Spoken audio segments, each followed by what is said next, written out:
అంటే ఎలా ఉందంటే నగ్నంగా ఉన్నట్టుంది పోడియం లేకపోతే.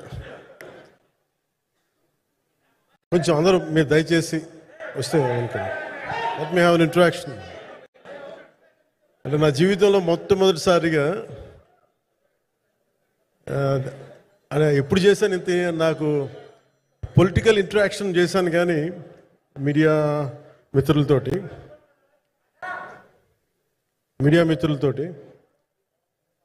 సినిమా పరంగా నేను ఎప్పుడు ఆలోచించలేదు, ఎప్పుడు నాకు చేయలేదు.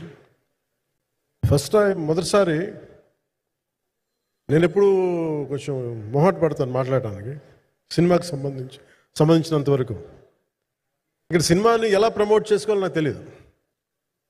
పని చేయడం తెలుసు తప్ప దీన్ని అంటే మనం ఇంత చేసామని చెప్పడం ఎప్పుడు నాకు కొంచెం ఎబ్బెట్టుగాను ఇబ్బందిగా ఉంటుంది. ఇంకా నేను చాలా యాక్సిడెంటల్ యాక్టర్ అండ్ ఇంకా గత్యంతరం లేక టెక్నీషియన్ అయిన వాడిని. నాకు నచ్చే సన్నివేశాలు, నచ్చే సినిమాలు చేసుకోవడానికి. ఆ పరిస్థితుల్లో ఇది నా మొదటి ఇంటరాక్షన్. ఇది నా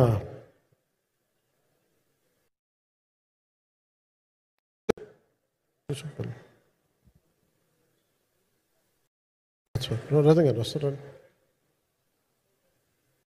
ఇదంతా చేయడానికి, మీడియా మాట్లాడడానికి ఇదేదో నాకు పొగరు అహంకారం ఏం కాదు.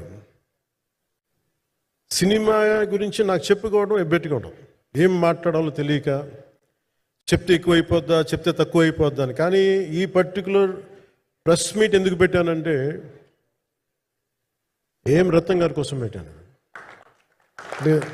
అంటే సినిమా బతకాలి అంటే ఈవినింగ్ ఆడియో ఫంక్షన్ పెట్టుకొని మళ్ళీ ప్రెస్ మీట్ దేనికంటే మళ్ళీ నాకు మీతో ఇంటరాక్ట్ అయ్యే అవసరం, ఫంక్షన్ తర్వాత ఉండకపోవచ్చేమో అని చెప్పేసి అదొకటి మేజర్ ఒక ఇది కన్సర్న్. అదొకటి. అంటే రత్నం గారు అంటే ఈవినింగ్ చెప్దాం అనుకున్నా, బట్ స్టిల్ ఇప్పుడే చెప్పేస్తున్నాను ఈ మాట. త్రివిక్రమ్ గారు